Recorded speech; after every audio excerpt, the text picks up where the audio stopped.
Hello, you beautiful degenerates, and welcome to Links and Locks, the Action Network's golf betting podcast presented by Bet365.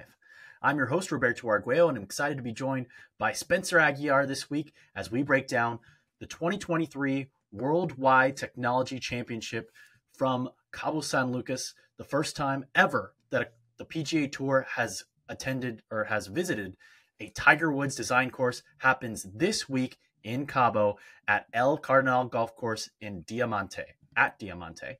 It should be a fun course on the opposite side of Mexico. This used to be played in the Playa del Carmen region at El Camaleon, Mayacoba. That course designed by Greg Norman. Greg Norman, not necessarily in the best terms with the PGA Tour for reasons. So the tour has decided to ship this tournament across Mexico over to Tiger Woods' golf course, designed in 2014. Spencer will break it down as we see this course for the first time on the PGA Tour. And like our previous podcast recording on the Zozo Championship, we don't have any data on this course going in. So we'll try to emerge victorious like we did there. Spencer, you and I both had Colin Morikawa. Unfortunately, Spencer and I had another side bet. He had Ricky Fowler. I had Keegan Bradley. They were within one shot going into the last round. Keegan Bradley, I think, shot 1 under in that last round. But Ricky Fowler stumbles across the finish line, 6 over. So today, Spencer Aguiar is dressed in his version of Colin Morikawa. So welcome, Spencer. You look beautiful. I don't like seeing this much Cal on this podcast, but we both won money on the Cal product, so we're happy either way. Yeah, I mean, I figure wearing the Cal with you having the Stanford background, like I have to cause you some pain with it. And I'll give a really quick story on this jersey. So when Morikawa won the tournament, I know our bet wasn't directly for Morikawa. He got up to 13th in the world. I got the number 13 on the jersey that I'm wearing here today. I thought that was a nice little fit for, that seems like something Colin Morikawa might do, that he'd rep the number 13 on this. But in between us not doing the show last week, he's now moved up to number 12. So in classic fashion with me and Morikawa, something has not gone exactly correctly with the way that this has worked out. But I am repping the Cal stuff. This is more Colin Morikawa than Max Homa, or as you said, Marshawn Lynch with this. So I am begrudgingly sitting here in my version of Colin Morikawa today. Well, you look beautiful once again, Spencer. Glad to have you here. And we don't have a super robust card outside of our outrights, but tell me, what is your best bet for the 2023 Worldwide Technology Championship? I almost didn't give a head-to-head matchup for this tournament. I know that's a weird answer to give before calling this my favorite play of the week, but a matchup bet will always land as my highest exposure wager when I do enter that market. Thought books were very stingy on pairings, and they often shaded toward the side of caution, probably because of the lack of data that's available for everybody this week. I'm going to go against the grain here. I don't think this is going to be a very popular pick amongst listeners with what I've seen in the space, but I'm going to take Callum Tarren minus 120 over Cameron Champ as my best bet. Oh, I think those are two very interesting players. So look forward to breaking down that cap with you in just a moment. My best bet this week, I've only got one bet outside of my outright card, and this normally wouldn't be the volume I place on a best bet. I'm only betting this to win a quarter unit, but I'm doing Matt Kuchar 41st or worse at minus 120 on our sponsor, Bet365's markets. But before we get into Kuchar, tell me why you're backing the Englishman, Callum Tarren, over Cameron Champ, a guy whom a lot of people like this week. Yeah, before I start with why I like this wager, I understand the risk involved with Champ and the run that we've seen with him in Mexico and on Paspalum greens. That has been pronounced over 5 career events where he's posted multiple top 10 showings and gained heavily with the flat stick whenever he gets those two pieces linked together. The current form's obviously going to be encouraging. The distance that Champ possesses for a wide open test has its benefits. However, I'm going to talk a lot on this show about how it does feel as if some bettors are overvaluing certain commodities like distance and long iron proximity for a venue that is lacking data at its core. I thought the most significant concerns stem from Champ ranking 92nd in this event when diving in the strokes gained total at venues with fairways that had 50 plus yards of width. To me, that means he's not always using his distance to the advantage that you might expect when a test opens up. It doesn't mean that I hate his potential or that I believe he's going to miss the cut. I thought it was very difficult this week to find much value in general. I don't want to take that strong of a stance for a golfer that is being faded for me solely for the reason that he's being overinflated by the community in some markets here. But there's still a heightened risk over 4 days in my model that something goes wrong, especially when I put him against a golfer like Taryn, who projected as one of my safest floor plays on the board. Taryn had the same distance that we would want to see for high-end success. He carried much better corollary translation of that data into these easy scoring venues that have wide open nature for everyone off the tee. I wanted to get exposure to Taryn in some capacity, mostly because of that resort style test that we have here, where there is going to be wind. That's always been the sweet spot for him statistically inside of my model. And this felt like the ideal situation against a very volatile golfer and Champ that does have a ceiling. I understand that, but I think it can be matched by Taryn if both players perform at their best. But then there's also that downside that comes into play with Champ here, where I think this is a much lower floor than some people in the market might realize. Probably a reason why this has already drifted out into the minus 120 range. I think that's even a shock to some people to see that Champ is not the favorite there, but I thought that this had about another 20 points worth of value at that minus 120 number. I think you'll hear a lot of people backing Champ in these upside markets, but he's still not the most consistent golfer. And I think that if you want to attack him in the matchup market is the perfect way to do it. So I like that one, and I'm pretty bullish on Callum Taryn, and we'll talk about him a little bit later in the podcast as well. Getting into my pick, I wanted to fade Matt Kuchar this week because of our of how we expect the golf course to play. It's got these wide open fairways, which you mentioned, 60 yards in average fairway width, which is super wide. And that does not help Matt Kuchar because Matt Kuchar is one of the shortest players in this field. And when other guys can just reach back and send it out there, it's going to emphasize his lack of distance. Also, he's normally a really strong putter, but he's only gained strokes putting once in his last 8 tracked events. So that gives me some caution in if I wanted to back Kuchar, which we're not doing this week. And Kuchar's biggest strength is his around the green play. However, these greens are massive and there's no rough on the golf course.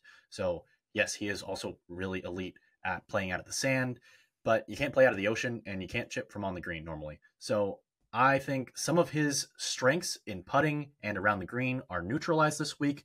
His lack of distance will be emphasized. Spencer, I saw in your sheet that he's 103rd in driving plus proximity in your model. So that does not leave a lot to be inspired by. And yes, he's won this tournament before, but we mentioned that was a completely different golf course. And in his last 11 PGA Tour starts, he's only finished in the top 40, which is what would beat us in this bet, 41st or worse. He's only finished in the top 40 3 out of his last 11 starts. So not playing the best golf. He did have a top 20 in his most recent start on the DP World Tour.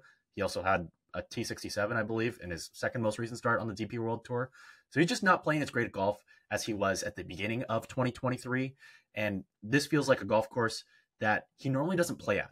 If you look at some of the other comp courses, specifically the Mexico Open course at Vidanta, wide open course, similar green surfaces, he didn't play in that tournament. And he hasn't played in a lot of these wide open golf courses because of his skill set, naturally. But he is 66th in the FedEx Cup standings.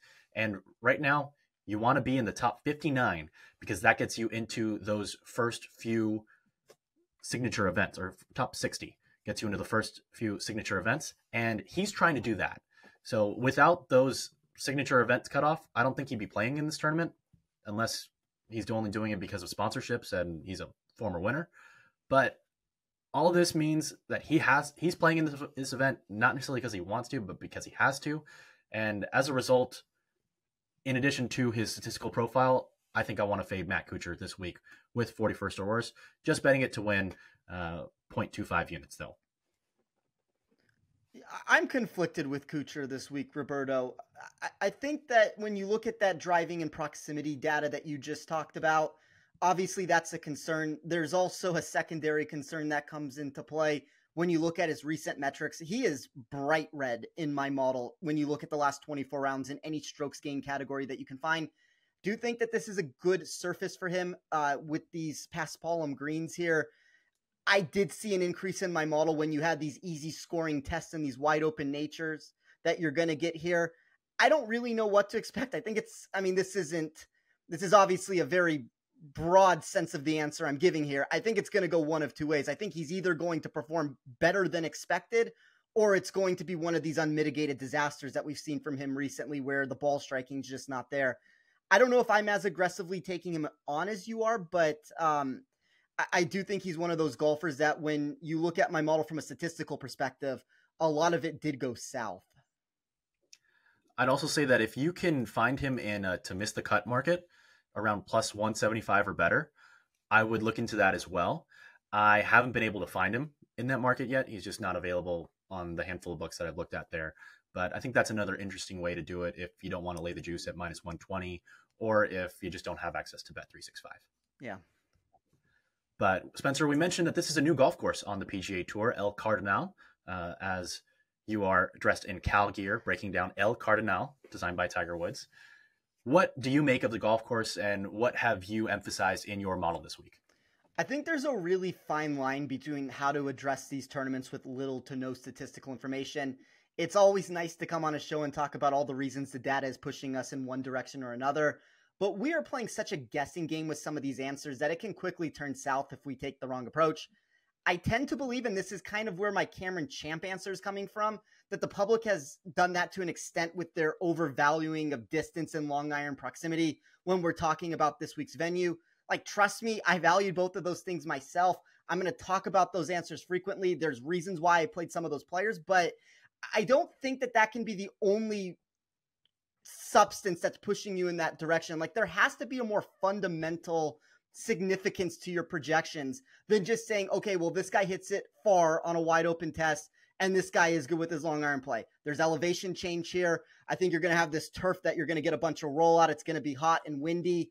You know, there's an ability for some of these shorter guys that can still find success here. So I don't want to look at this in the sense that if you hit the ball far, you're good. And if you hit the ball short, that you're out of this.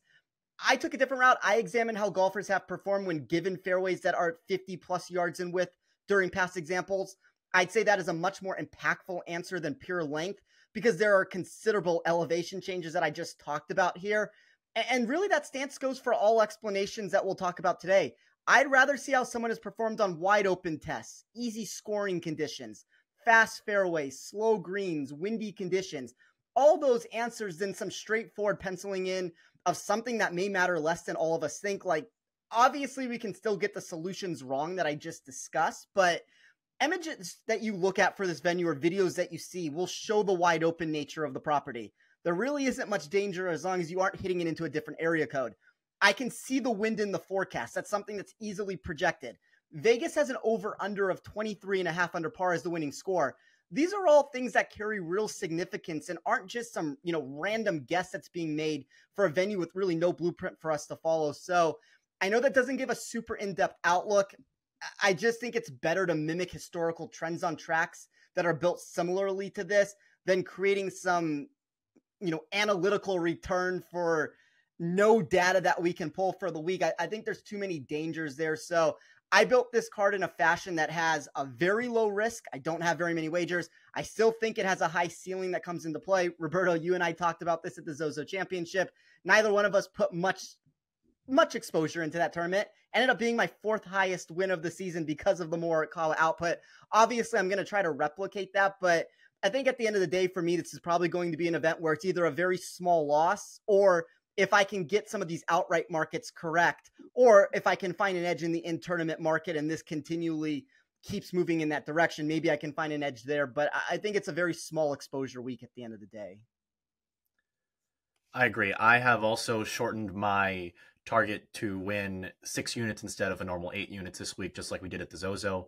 And unlike at the Zozo, where we had a very top-heavy field and only 79 players in the field where there was one wave, this week there's a much bigger field of around 130 players in the field. So there will be 2 waves. So that's something else you're going to have to factor in with these breezes right there on the ocean, on the Pacific. So be sure to factor that in and check the weather as you play your first round leader bets and any other matchups, specifically if they're 18-hole matchups. Spencer also wanted to add that we said there's no rough, there's native areas, sand, ocean. If you miss the fairway, it is a resort course. So similar to a lot of these other courses that we play on the PGA Tour in Latin America where you're right on the coast and you're exposed. There are 4 par 5s this week, so par 5 scoring was something that I looked into.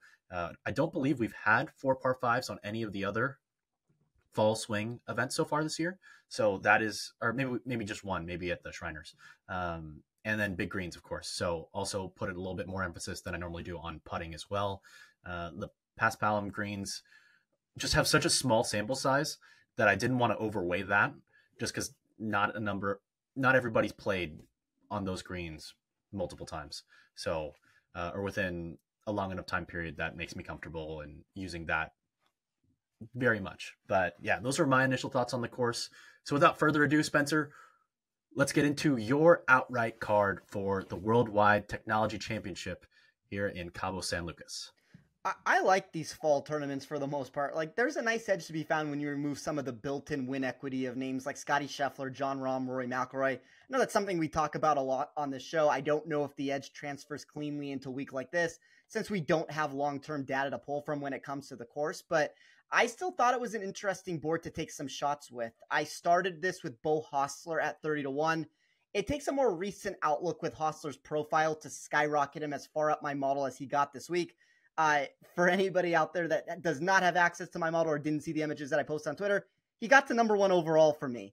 That is a wild take for Hossler that I don't know has ever occurred in any tournament I've ever run. You obviously are going to have some of those proximity issues for him. I think this is a very similar spot that I saw with Sahith Theegala at the Fortinet Championship before he won. My math projected him 48 spots better with his recent weighted proximity over his long-term baseline. And then really the upside marks continued from there when I dove into his tournament-leading 19 consecutive rounds of shooting par or better and his 4 straight top 30 finishes over the opening 4 fall events. When you add that to his top 5 grades for strokes gained total at accessible venues, it's going to be these wide open, easy scoring tests. The expected par 4 scoring, which he was number 1 at for par 4 scoring between 400 to 450 yards and 450 to 500 yards. And then the recent strokes gained total that he's provided. You get a golfer that might be ready to finally pick up his first PGA Tour title. You know, the nice thing about these cards, Roberto, and it's, I think, what all of us do on this show all the time.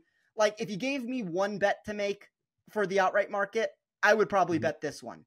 But we don't have to do that because we are able to build cards, and you talked about it yourself. You lowered your win rate here. I'm still betting to win 7 units myself, but even if you bet all 4 names that I put into play here, it's still less than 0.75 units. So we're able to mix and match these, kind of take our shots in some of these spots where I think that there's an edge.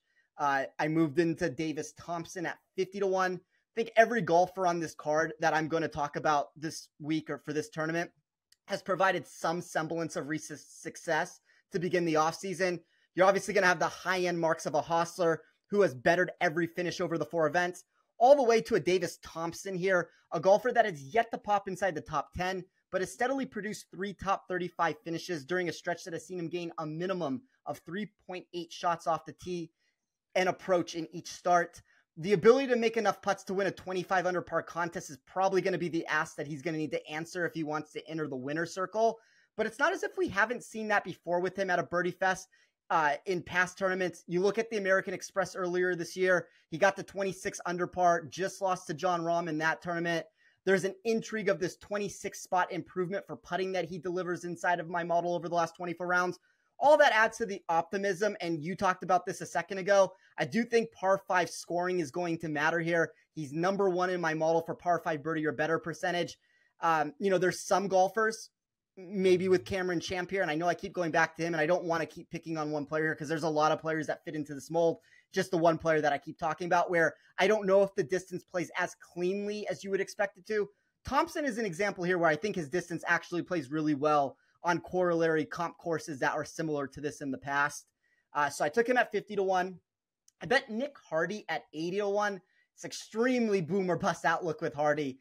The upside returns were highly intriguing for me for a golfer that should have been priced closer to 45-1 in my sheet. Hardy's combination of recent putting, his ability to gain strokes at wide open tracks, his distance totals, another player that got a up boost from me in distance, and then the increase for projected proximity to mimic this venue, at least according to my model, should outweigh the height and miscut equity that he does possess. That's not something that we're going to need to worry about here in this market. I actually think at the end of the day, too, there may be a little bit more safety than we see on the surface level because of the 8 made cuts that he's provided in 9 starts. I think he's intriguing here, maybe as a buy low candidate in DFS. If you can get him in the right price, maybe for a top 30 or a head-to-head out there. I haven't found that market yet that necessarily was conducive, but something to keep in mind if markets are going to treat him as this boom or bust option. And then I wrapped up my card with the golfer who has been no stranger to this show, Roberto. I almost am embarrassed to keep going back and doing this every single week. I'm going to switch up the order. He's last this time. I usually lead him up. I think in baseball, when you switch up the order, sometimes you can get the most out of your players. It's like a little shock to the system here, but I bet Steven Yeager at 28-1 when he opened up, and we're in the middle of football season. I'm going to give a football analogy to decipher what I think is going on here, but as everybody knows that follows football, there are always teams. This is every single year, by the way. When you look at the Sharp versus Square report that are released by all the different sites out there, there will be certain teams throughout the year that will get 100% of whatever this quote-unquote sharp money is that enters the space, and they somehow don't cover any week throughout the entire year when the public fades the onslaught of credible dollars over and over again. Feel like we've kind of gotten here with Steven Yeager with that answer. I genuinely believe I've recommended him as an outright bet maybe every tournament of 2023. I've been continuously disappointed with one top 10 finish in 25 starts. However, I know all those are the negatives there. There is something to be said about the math my model always finds for why it likes Yeager as a talent, and then the lower than expected prices that some scratch their heads over every week that sportsbooks continue to release. I think when you look at a golfer that hasn't produced very many top 10s, and all of a sudden you keep getting him at sub 30-1, it feels like a situation where he is mispriced. I don't think that that is necessarily correct. I know that I'm not saying that my model is right here. I'm not saying that sports books are right with the way that they are pricing him, but I am going to continue trusting my math and my model on what is telling me that Steven Yeager is an elite talent in the world. I legitimately believe he's a top 30 player that has yet to put together 4 rounds of golf. He has 15 straight made cuts, a first place grade for weighted scoring. Those are too strong of totals for me to ignore. Like, maybe at the end of the day, this is a blind spot that I just can't seem to overcome, but I'm going to keep betting that Yeager is good at golf. I don't know when he will win, but my money's going to be that it happens sooner than later. As long as we get fields like this and prices that I still believe are a little bit too high, like my math believes he's more of a 20-1 golfer, which is kind of an outlandish comment to give, but we haven't gotten that many situations, Roberto, of tournaments like this to where they're weaker fields. He's one of the favorites and he's in this 20 to 30-1 range. Like, I could maybe think of like 4 examples of that. A lot of the times I bet him he's more in that like 50, 60, 70-1 range. I'm going to say that at some point he puts this together, maybe during the fall swing. A guy like him, a guy like Hossler, these are really good momentum switchers for careers if they can get the win here. Could completely change their lives with the win this week. And that's why I have money on Beau Hossler, surprisingly. I don't think I've ever placed an outright on him on this podcast, but I'm doing it this week. I got him at 28-1, so not quite your 30, but really love his distance and accuracy off the tee. The putting's always great. As Spencer and I can attest to, when Beau Hossler knocked in, I believe, a 15-footer on the 18th hole of the first round at the Shriners Children's Open to ruin our JT Poston first-round leader tickets. 15-footer left to right down the hill. Not an easy putt. Probably an expected make percentage around 15, 20%, and he knocked it right in our eye hole. But I'm going back to Beau Hossler. I think his iron play is really improving. You mentioned how over the last 24 rounds, it's pointing in the right direction. He has all the talent in the world to win in a field like this. I think he can do it going away also, which is why I bet him, because when he gets in contention, it gets weird. So if he has a lead on Sunday afternoon, won't be opposed to firing a bet on one of the chasers who I think could chase him down, because he's shown that he can crumble in these events. But I hope he gets it done, and I think this is a great spot for him. I also bet Keith Mitchell. Spencer, we had a rough experience with Keith Mitchell at the Scottish Open, where I think he was first through 2 rounds in strokes gained ball striking, so off the tee and approach combined. And he had his worst putting week, I think maybe of his PGA Tour career, definitely of this season, and he missed the cut. So I'm going back to Keith Mitchell. He has the total driving that can put him into not quite Ludvig Aberg territory, but better than betting just about anybody else in this field off the tee. I think he's going to give himself opportunities, and he's a really strong putter. Can he get that approach game right? I'm going to pay and find out at 40-1. I like Taylor Pendrith as well. I built my card with a bunch of bombers who can get hot on approach with their irons. I'm not necessarily leaning into the long iron narrative as much this week, just because with some of the elevation changes and some wind, I think these guys might be hitting more wedges in than we think on a lot of these longer looking par fours. So I like Taylor Pendrith 50-1. I think his upside and just general talent is something that I'm willing to buy on, and not necessarily weigh a bunch of the recent approach and proximity numbers as much. Just it's a bet on his talent in this field. I also bet Callum Tarren at 60-1. I love the combination of length off the tee, approach play, and ability to get hot with the putter at 60-1. I think he's also somebody whom I'll consider in the first round leader market at around the same number. And then finally, Davis Thompson. I was on the fence and you talked me into him. I love the comp with the Amex, another course with big fairways, kind of tricky greens. That's a Pete Dye course. And so a lot of visual intimidation. I'm very interested in seeing this Tiger Woods design, because we've never seen a Tiger Woods design. So we're going to learn a lot this week, and I'm very much looking forward to seeing that. Davis Thompson, just another guy whom at this 45-1 number has a ton of talent, former number one amateur in the world. And we saw him go toe to toe with Jon Rahm, being a flag stick away from getting into a playoff with Jon Rahm, and not backing down in that final 18 holes at the Amex. Another desert course where I think is comparable to El Cardinal. So give me Davis Thompson, the Georgia Bulldog, at 45-1. All in all, I've got just over 0.7 units to win 6 units this week. Spencer, any thoughts on any of those players? Yeah, I think we have a lot of corollaries here when we talk about the names that you just mentioned. Like the last two cuts that did not make my outright card would be Tarren and Pendrith. I think Pendrith has that very similar profile to Davis Thompson, where you're going to get that distance added to the mix if he can put together some of the other pieces here.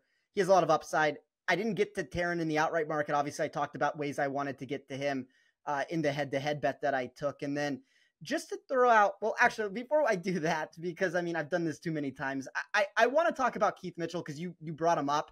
My model also, and I think that this is a very intriguing way to play Mitchell. Shoot for the upside with him. Realize that there is a floor that is going to be the bottom of the Pacific Ocean here. Like, it's bad when he is bad. And it's one of those things to where you talked about it at the Scottish. He gained, I will give you the exact number, he gained 6.74 shots ball striking, put him third in the field behind Wyndham Clark and Rory McIlroy, which was 0.17 shots off of the number one total there. He ended up losing 6.83 shots with his putter and around the green game to miss the cut. So we know what Keith Mitchell is. He's a pristine ball striker who is great off the tee. That is usually the number one driver in my model. In any tournament you put him in, even when you throw him in with some of the big hitters in the game, it's going to be all those other pieces and if they can come together. So I think Mitchell is an intriguing bet if you are shooting for upside in any of these markets, talking about top 10 wagers or outrights here. And then outside of Pendrith and Tarren being the two names that missed, the other name that I highly considered, which obviously would produce an extremely different card than what I built. I think there's only, I went with the Steven Yeager route. I don't know if you can keep throwing in all the same names that have been bet over and over again, but I did believe that this was a good setup for Cameron Young. I didn't want to necessarily pay the price that it would cost for me to have to bet him in that 12 to 14 to 1 range, but this is kind of that prototypical venue to where he does get upside marks in my model on these wide open tests. He's a great proximity player. He's going to have to make putts to find success, but his birdie making skills are second to none when he puts it together. So, maybe this is the venue where not everybody's there. It's in a different country and he goes out and he wins it when nobody's on him. So, as I said, I didn't get him on that market. I talked to Nick about it, who couldn't make the show today. I think that is Nick's only outright wager that he had. And, just to throw it out there as a third opinion on this show with it. But I do think Cameron Young is intriguing, but Then again, that is coming from somebody, Roberto, who thinks Cameron Young is intriguing in every single tournament with any single field of any group of players. So that might be a little bit of a watered down opinion there. Yeah, Cameron Young was your Stephen Yeager before Stephen Yeager was your Stephen Yeager. Yes. We'll get back to that in a moment, but first, Links and Locks is presented by Bet365. Bet365 doesn't do ordinary. They believe that every sport should be epic. Every touchdown, every game, every point, every play. From the moments that are legendary to the ones that fly under the radar. See for yourself when you sign up today with code ACTION, that's ACTION, and you'll get $365 in bonus bets when you bet just $1. Whatever the sport, whatever the moment, it's never ordinary at Bet365. Must be 21 or older only. Must be present in Colorado, Kentucky, Iowa, New Jersey, Ohio, or Virginia. If you or someone you know has a gambling problem and wants help, call 1-800-GAMBLER in Colorado, Kentucky, New Jersey, Ohio, and Virginia, or 1-800-BETS-OFF in Iowa. Terms and conditions apply. Spencer, I wanted to get back to Cameron Young. What number would you have needed to fire a single dart on him this week or incorporate him into your card? When the market originally opened, I thought it was going to be the prices that we could get when he was kind of sitting in that 14-1 range. The more I ran data, the more I ended up liking names like Beau Hossler and Stephen Yeager compared to the price that they were. So it kind of pushed me back on taking on Cameron Young. I think at 14-1, I do know there is a 13.5-1 out there if you really shop around. I think that's kind of still a little bit of value there. In an ideal world, though, if I was going to punch the ticket and kind of rechange my card, I would have liked 16 or 18-1. Like that to me is giving me about 4 points of value in that spot. Gotcha. I would have considered 15-ish to 1 as a price that I would have punched a ticket on. So I think we're in lockstep there. How about Ludvig Aberg, or Aberg? My apologies.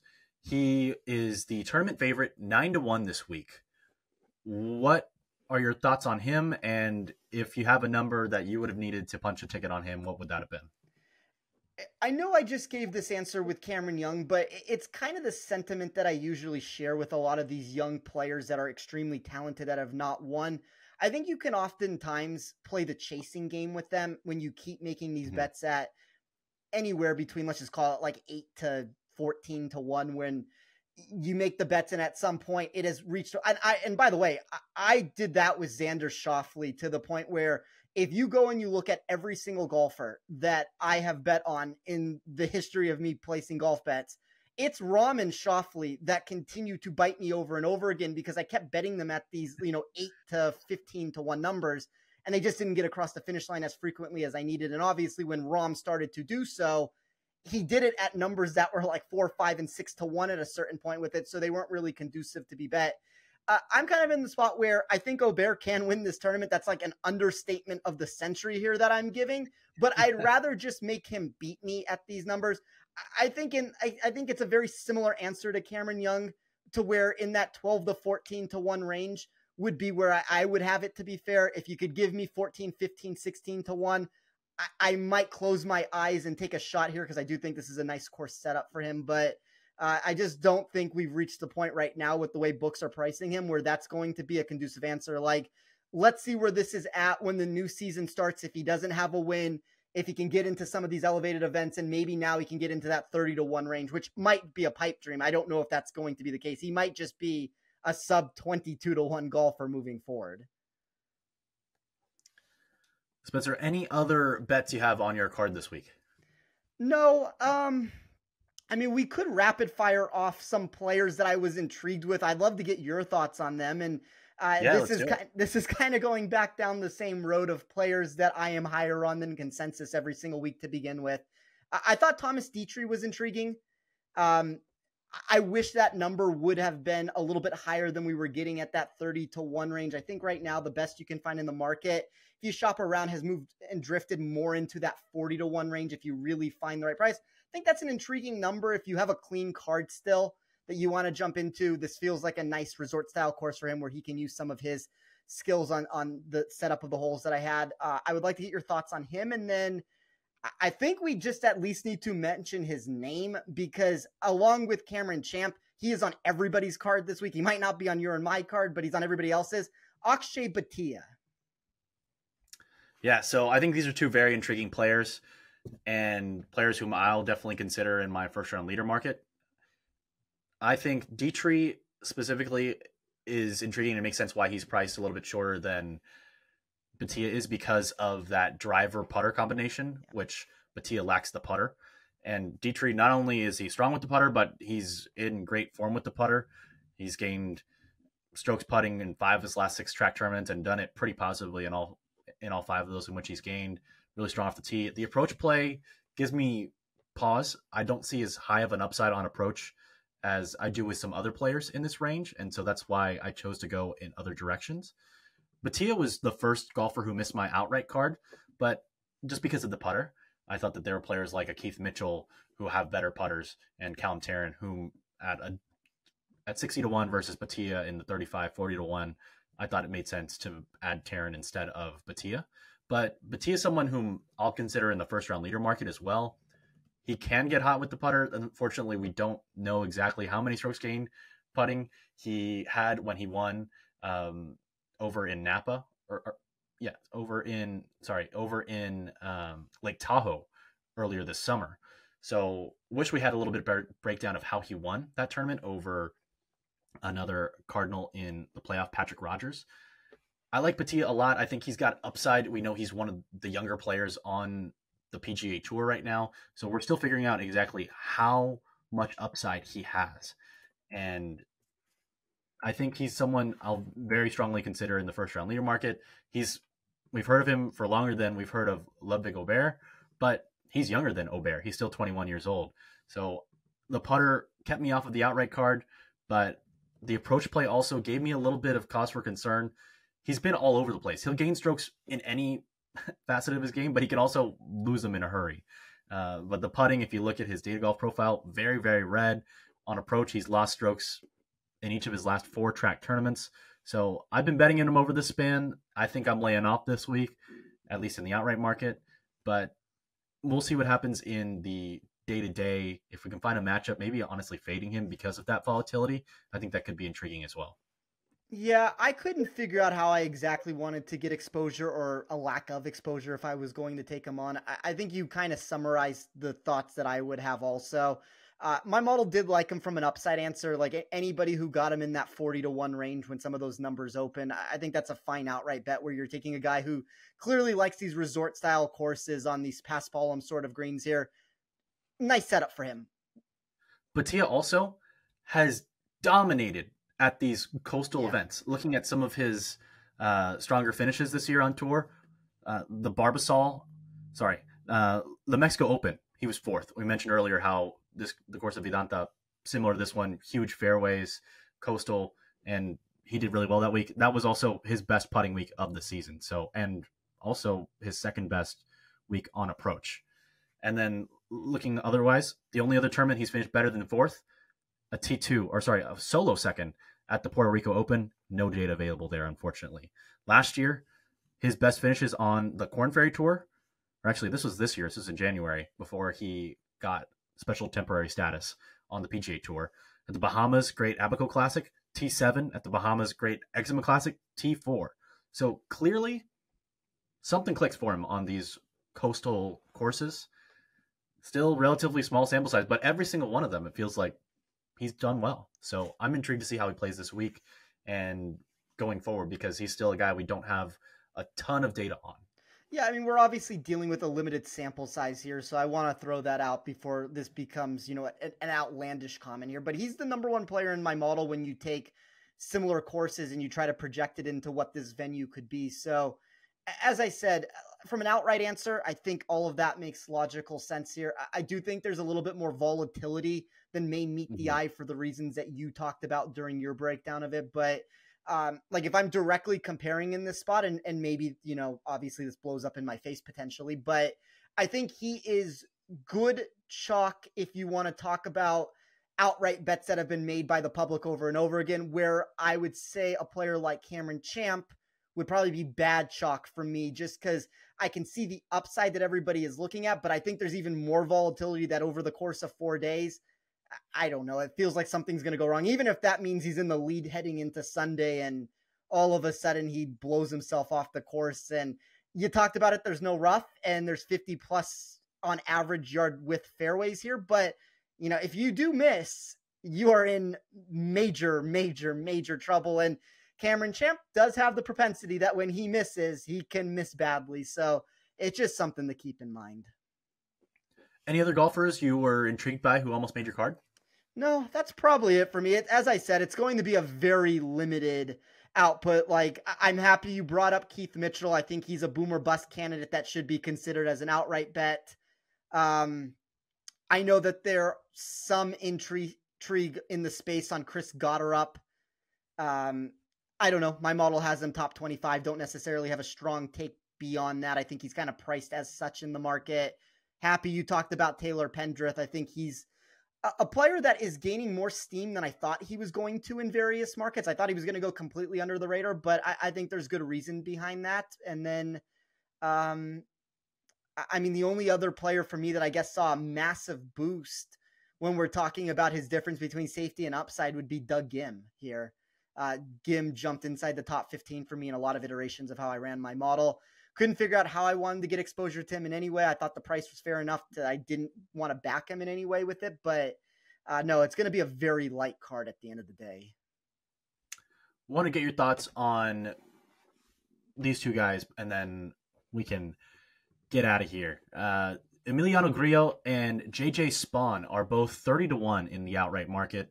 I know that you've been backing Spawn recently in the fall, and Grillo, even though he is a shorter knocker among these golfers in the 50-1 or shorter space in the outright market, he has had some success at some of these coastal courses. And we talked about the Mexico Open at Vidanta. He finished T5 there, and that was despite losing strokes off the tee on a course where you thought that off the tee was the most important aspect of a golfer's game that week. And he's also putted very well on these paspalum greens.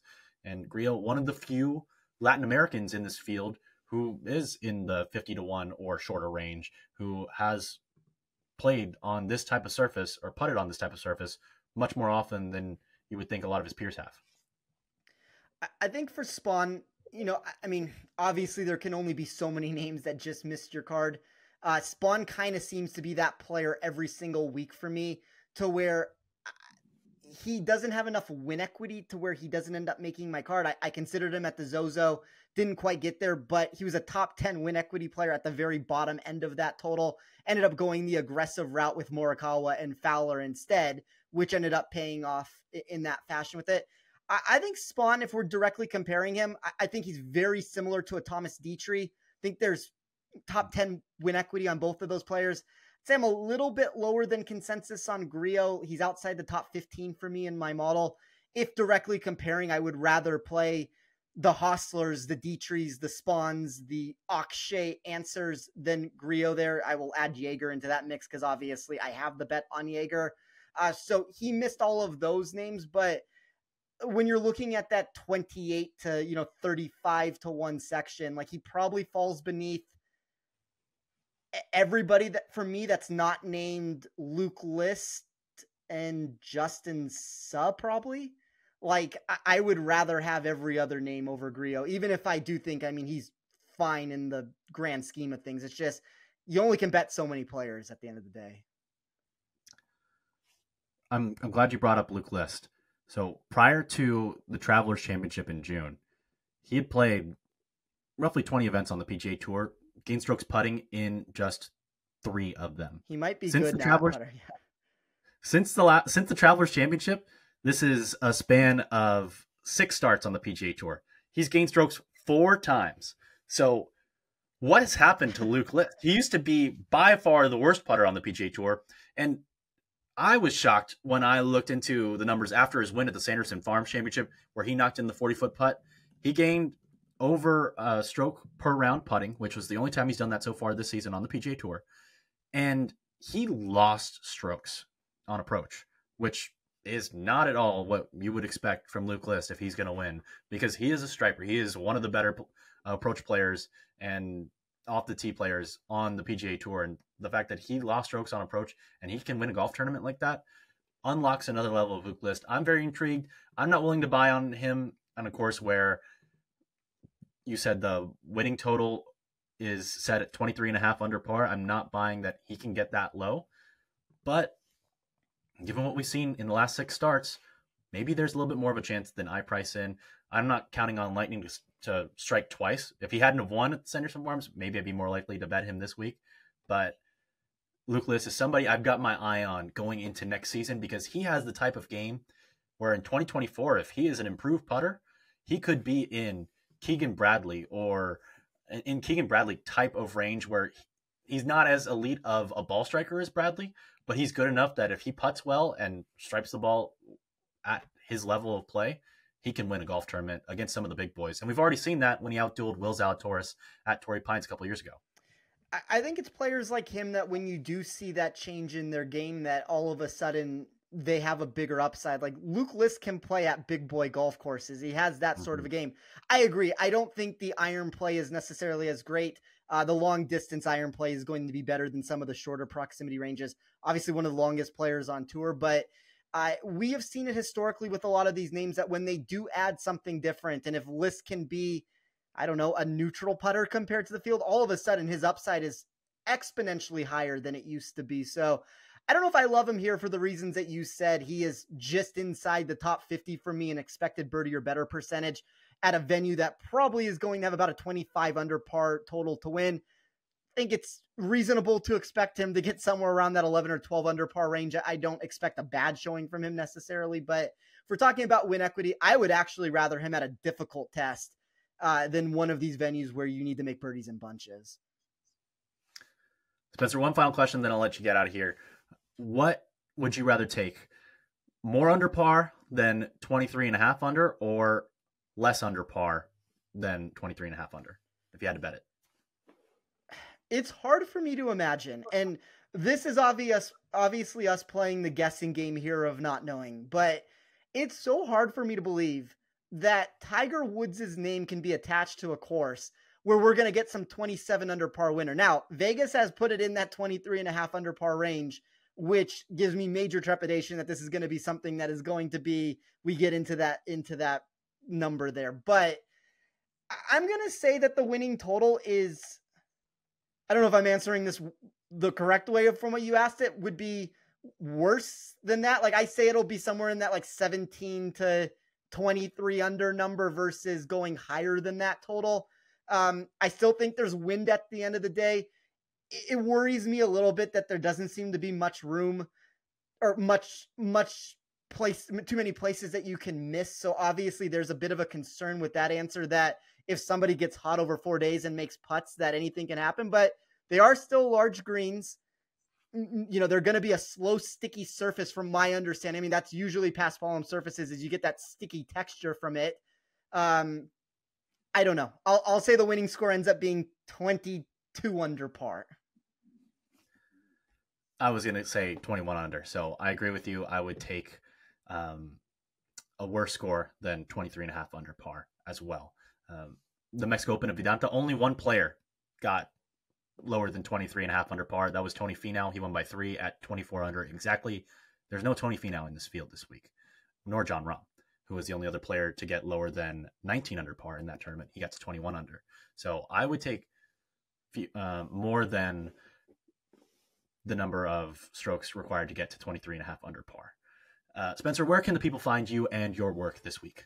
Yeah, you can find me on Twitter at @TeeOffSports. I will have an Action Network article that releases on Wednesday. If you like any of the data that you've heard, you can find my model over at Rotoballer. And, you know, Roberto, first of all, if I don't know what day everybody's listening to this, happy Halloween. Obviously, I had to pay the effects of losing the bet here. I am not happy to be sitting here as Colin Morikawa. So do know deep down that whether or not you think this is a Marshawn Lynch look or whatever else that it is at the end of the day, I still don't feel great about this. I wish that this was one of those, like, for anybody who watches the WWE or the WWF at the time where Vince McMahon unveils his hood and it's like, it's me all along, Austin, with it.